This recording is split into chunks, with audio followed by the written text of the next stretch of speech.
ayat 1 sampai dengan ayat yang ke-6.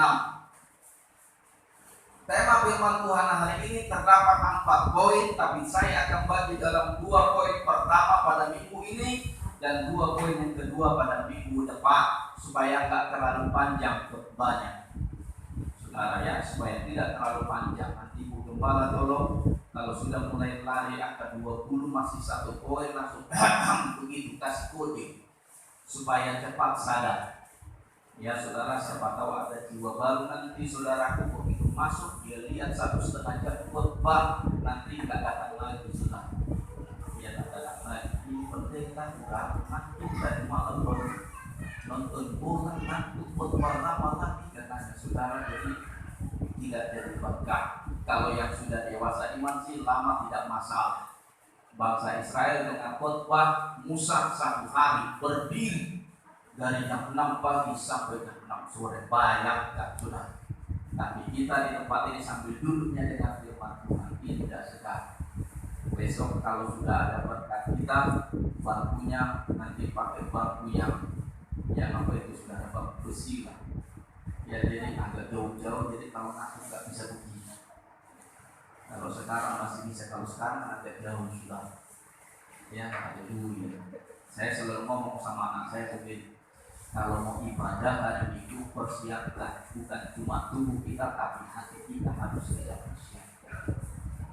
Mari sama-sama buka firman Tuhan. Jadi pada hari ini sesi yang pertama kita akan bagi dalam 2 hal. Kenapa Tuhan menjadikan kita sebagai domba gembalaannya, saudara? Jadi tema hari ini adalah Tuhan adalah gembalaku. Tuhan adalah gembalaku, takkan kekurangan aku. Ia memberikan aku di padang yang berumput hijau. Ia membimbing aku ke air yang tenang.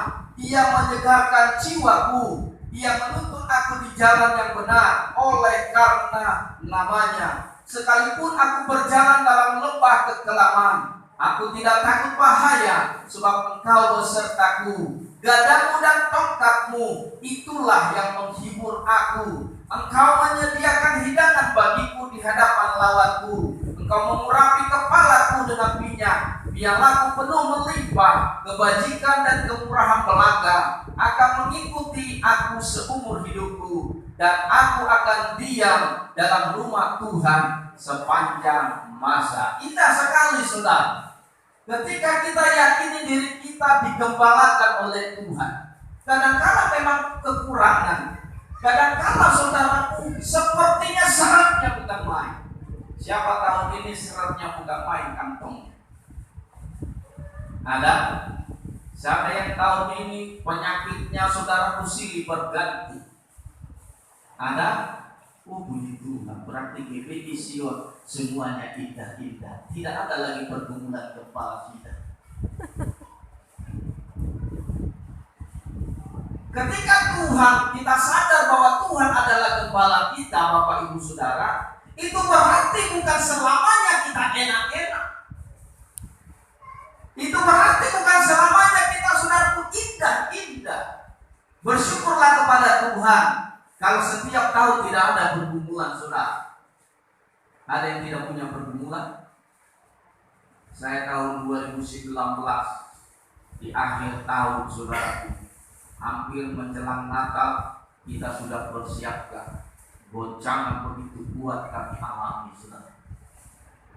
Orang tua saya mulai dari bulan 10, 1 bulan bisa masuk sampai 4 kali rumah sakit di inap saudara. Dan terakhir bulan yang ke-11 masuk, begitu orang tua masuk dalam kondisi status gagal napas, Bapak Ibu Saudara harus dimasukkan kepada ruang tertentu. Saudaraku, kalau kata Tuhan adalah gembalaku, kalau Tuhan gembala saya, kenapa banyak masalah yang saya alami? Betul. Begitu banyak pergumulan yang saya alami. Itu bukan otomatis, saudara.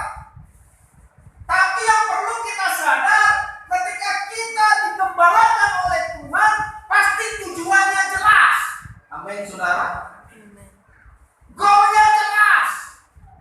Kalaupun rasa sakit engkau alami, kalaupun saudaraku begitu berat, saya selalu katakan, mungkin air mata sudah kering habis, tidak bisa lagi keluar. Tapi tetap yakini saudara bahwa dia adalah gembala saudara. Nah, saya akan bagikan dua hal dengan cepat, dua hal. Tuhan adalah gembala. Yang pertama saudara, gembala kita akan membaringkan kita di tempat-tempat berkatnya yang dia sudah sediakan dalam hidup kita. Ayat yang kedua saudara, ia membaringkan aku di padang yang berumput hijau, ia membimbing aku ke air yang tenang. Dia tidak bilang begini, hei makan itu rumput. Dia tidak boleh bilang, saudaraku kuasai itu rumput. Dia tidak bilang. Tapi yang dia lakukan adalah menempatkan saudara dan saya di padang rumput hijau dari air yang tenang. Itu artinya apa Bapak Ibu Saudara? Artinya bahwa saudara dan saya akan dituntut kepada berkat yang sejati dalam hidupmu. Katakanlah hari ini pekerjaanmu itu adalah berkat saudara. Katakanlah hari ini usahamu itu adalah berkat saudara yang harus engkau nikmati. Karena firman Tuhan berkata di sini, saudara bukan disuruh makan rumputnya, tapi dia berkata apa? Dia membaringkan saudara di padang yang berumput hijau. Kata membaringkan berarti saudara ngapain bisa?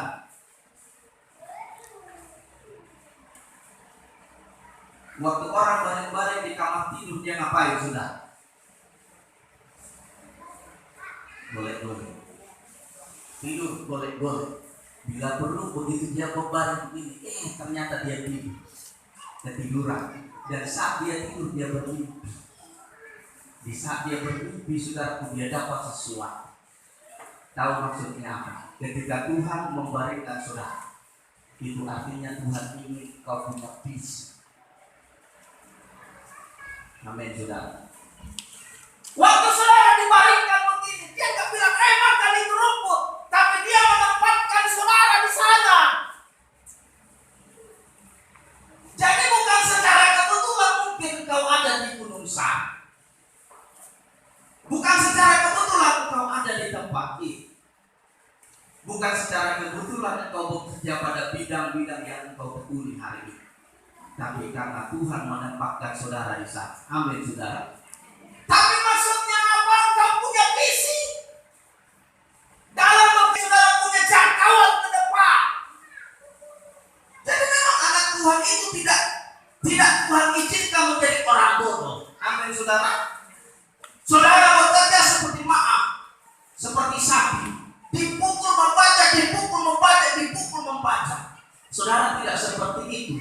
Untuk menikmati berkat Tuhan, Tuhan mau saudara punya gambaran ke depan yang jelas, supaya saudara bisa menikmati berkat Tuhan. Itu yang pertama, arti membaringkan. Saudara dibaringkan di sana, saudara tiduran. Begitu tidur, kok mimpi. Dan begitu mimpi saudara tersadar. Sama ketika Yakub.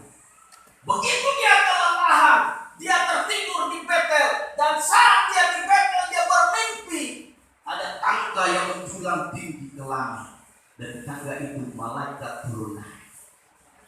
Begitu dia selesai bangun, pikirannya tergambar dalam visi yang jelas. Apa visinya? Tuhan, kalau Engkau memberkati aku, hari ini aku bawa satu buntel pakaian, dan kalau Tuhan berkati aku akan memberikan 1/10 dan setiap persembahan. Itu berdasarkan visi. Begitu dia dapat mimpi itu, gambaran ke depan adalah Tuhan memberkati hidup. Jadi jelas, hari ini apa yang kau sedang usahakan? Sebagai karyawan, jadilah karyawan yang punya semangat dan visi yang kuat. Sebagai pengusaha, jadilah pengusaha yang punya visi terus dengan pencapaian saudara. Apapun, karena Tuhan tidak inginkan saudara bekerja hanya begitu saja. Itu arti yang pertama. dia membalikkan saudara, itu artinya saudara diminta ulang punya visi yang jelas. Tahun 2020 apa yang harus aku kerjakan? Tahun 2021 apa yang harus aku terima? Tahun 2022 jelas. Supaya apa saudara? Supaya saudara mulai menikmati berkat itu. Kenapa? Karena memang ketika saudara ditempatkan di sana sama seperti domba tadi, waktu dia ditempatkan di padang rumput itu, sesungguhnya itu sudah milik saudara. Dia tidur lagi saudara, dia bayangkan, oh di sana di padang sebelah ada rumput hijau, aku tadi punya mimpi, ada rumput hijau di sana, aku ke sana nanti. Itu namanya visi. Ketika dia menggembalakan kita, dia ingin saudara punya visi terhadap apa yang kau tekuni hari ini. Apa pekerjaan saudara? Apa usaha? Saat ini punya visi ke depan. Yang kedua itu artinya saudara, ketika Tuhan membalikkan, ada 3 dengan cepat saja. Yang kedua saudara, rest, istirahat. Nah ini saudara, istirahat. Orang dibalikkan berarti dia sedang diistirahat. Artinya apa? Kau harus punya sikap tenang. Pentingkah saudara sikap tenang? Penting. Mungkin usahamu lagi macet-macet, desa kau baru bangun usaha setahun, 2 tahun, 3 tahun belum ada hasil. Ketika dia minta rest, istirahat, tenang. Pujian tanah yang berkata apa? Ku tenang sebab kau Allah. Supaya apa? Supaya kau gak kacau. Tuhan, kau sudah yakin Tuhan tempatkan saudara di situ. Kau sudah yakin kau sudah punya visi, tapi masalahnya kenyataan hidupmu gak seperti Tuhan. Aku sudah punya usaha ini, tapi kenapa belum terlihat hasilnya? Gua bilang tenang nak. Saudara tenang. Saudara gak stres. Saya selalu ngomong sama istri saya, kalau dia sekolah saya bilang begini, kalau kau kerja, kalau kau mengajar di sekolah, jangan bawa beban pikiran ke rumah. Jangan bawa stresmu karena anak-anak mengajar anak-anakmu di rumah. Cukup sampai di sekolah. Begitu kau sampai di rumah tersenyum pada anak-anak. Ini enggak stres. Masalah pekerjaan bawa ke rumah. Anak-anak jadi sasaran. Istri sudah menyambut dengan penuh sukacita, bawa tes manis dan pisang goreng. Tapi begitu bapaknya kuda, mukanya ke-8.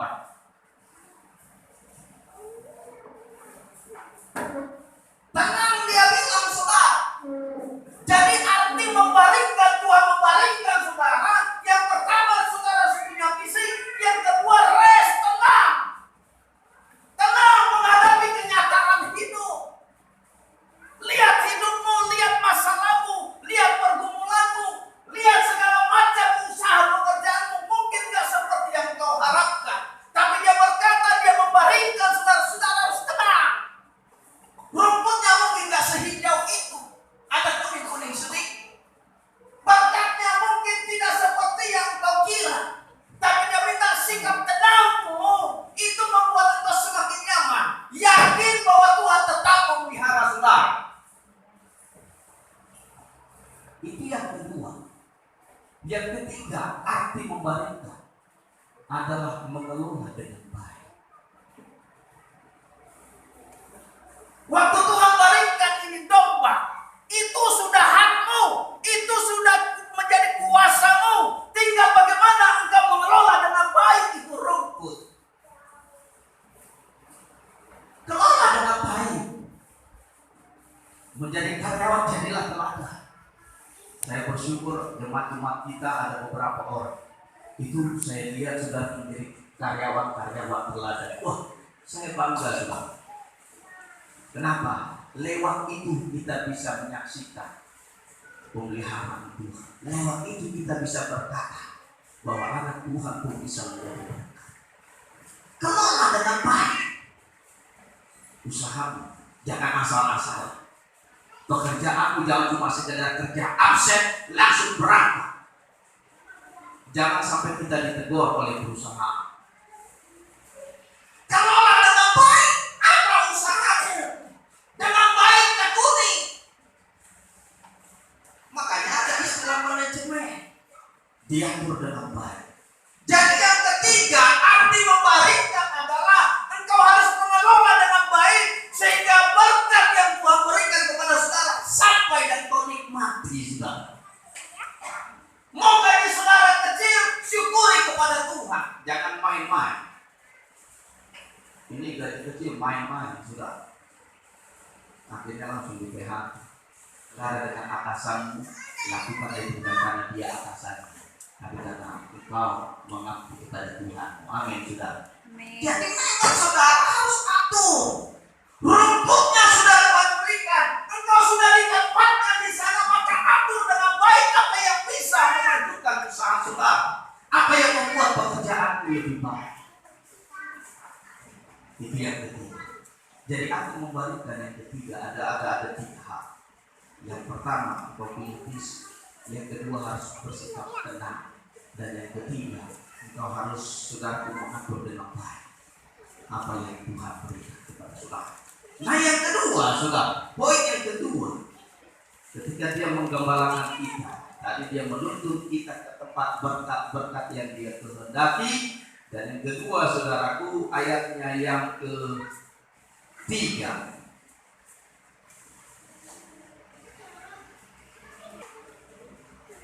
Ayatnya yang ketiga. Ada yang bisa bantu saya? Tadi saya dulu. Nah, Bapak Ibu sekarang dengan sikap sebagai anak Tuhan yang sedang digembalakan oleh Tuhan. Mazmur 23 ayat yang ketiga. Ia menyalakan jiwaku, ia menuntun aku di jalan yang benar. Oleh karena namanya. Iya, puji Tuhan, terima kasih Bapak. Ia menyegarkan jiwaku, ia menuntun aku di jalan yang benar. Oleh karena namanya. Lihat saudara, yang pertama tadi dia menuntun saudara ke tempat di mana dia ingin saudara menikmati berkatnya. Itu yang pertama. Tapi yang kedua saudaraku, dia ingin saudara hidup di dalam kebenaran.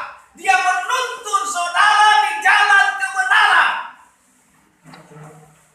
Karena kalau ngomong seperti ini saudara, nanti kadang-kadang saudara pikir Bapak ini nembak-nembak saja terjadi. Penggembalaan Tuhan bukan cuma sekedar dia membawa saudara untuk menikmati berkat, tapi dia ingin saudara berada di jalan kebenaran. Itu artinya ketika Tuhan menggembalakan hidup saudara, makin lama hidupnya harus makin benar. Amin. Kalau makin lama makin rusak, itu saya yakin bukan digembalakan oleh Tuhan, tapi digembalakan oleh hawa nafsunya, keinginannya sendiri. Kalau Tuhan yang menggembalakan, dia katakan apa? Dia menuntun di jalan yang benar. Apa artinya saudara? Kenapa dia minta kita dituntun dalam jalan yang benar? Yohanes 8 ayat 32.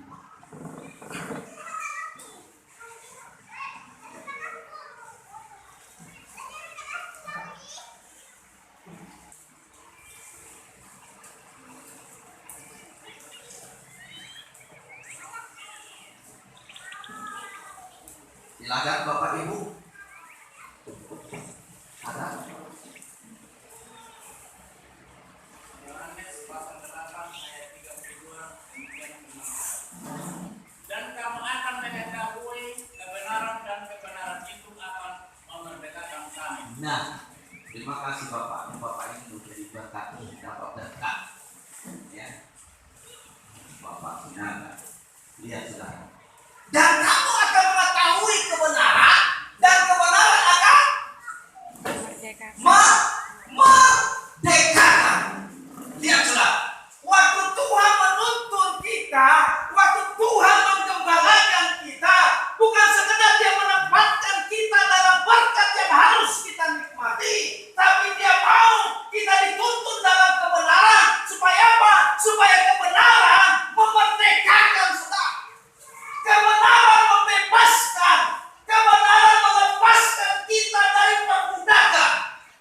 Perbudakan apa?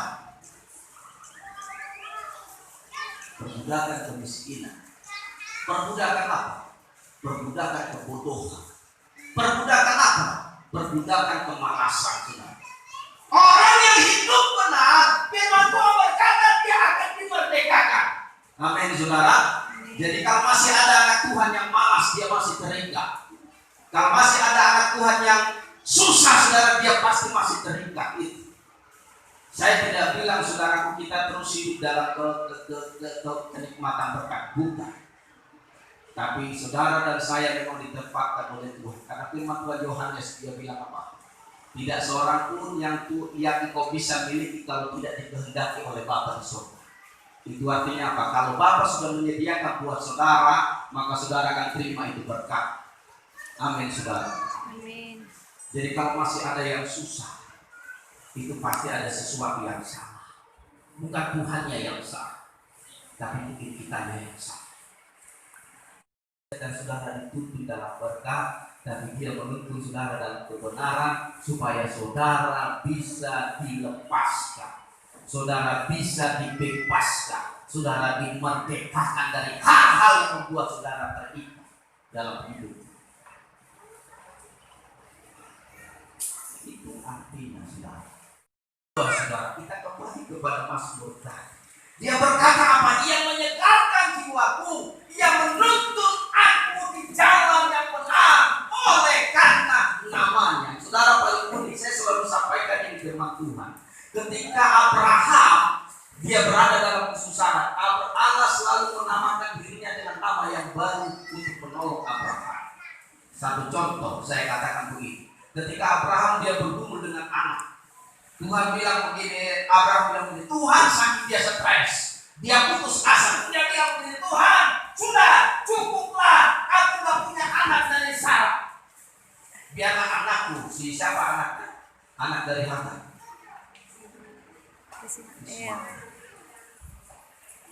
Anak dari Hagar Ismail. Cukuplah dia Tuhan yang menjadi ahli warisku. Tidak ada kata Tuhan. Dan satu malam Tuhan menampakkan diri dengan nama yang baru yang belum dikenal oleh Abraham. Dia menampakkan diri. Dia bilang, "Hei Abraham, namaku adalah Allah El Elyon." Dia berarti kok nama Tuhan lain-lain. Tapi apa maksudnya sih? Maksud Tuhan adalah begitu dia menamakan dirinya dengan nama yang baru, itu ingin mengubah paradigma Abraham supaya dia percaya Allah yang maha tinggi, artinya dia tinggi di atas segala. Ketika Musa saudaraku dia dengan orang Amalek, dia berkata, Tuhan, bagaimana kami bisa melawan orang Amalek sementara orang Amalek sudah terlatih berperang? Dan Tuhan menamakan dirinya dengan Jehovah Nissi, Allah panji keselamatan. Dia berkata, hai Musa, akulah Jehovah Nissi, panji keselamatan. Orang-orang bisa mengandalkan apapun, dan ketika kau mengandalkan aku dengan nama yang baru, maka Amalek akan tuntas. Itu maksudnya. Ketika saudara dituntun di dalam kebenaran oleh karena namanya. Nama siapa? Nama itu sudah diberikan di dalam Yesus Kristus, yang semuanya sudah ditakutkan di bawah kaki Yesus. Itu artinya kebebasan sejati akan menjadi milik saudara. Kemerdekaan sepenuhnya akan menjadi milik saudara. Kalau masih ada di sini yang menjadi pemalas, engkau belum terlepas. Kalau sampai hari ini masih ada orang yang bodoh, nggak tahu apa yang dia kerjakan, itu artinya engkau belum terlepas, masih terbelenggu dalam kebodohan. Guru saya selalu ngomong begini, saudara. Di dunia ini hanya ada orang idiot, tidak ada orang bodoh. Orang bodoh itu artinya dia belum mengetahui sesuatu. Tapi kalau orang idiot dia tidak bisa mendengarkan sesuatu. Jadi mana saudara mau dibelenggu dalam hal mana? Biarkan Tuhan menuntun saudara supaya kebenarannya memerdekakan saudara. Amin, saudara. Amin. Kalau kita sudah dimerdekakan, maka kau akan melihat di mana Tuhan menempatkan saudara, kau akan melihat, wah, ternyata Tuhan menjadi kepala saya. Kita tundukkan kepala, kita berdoa.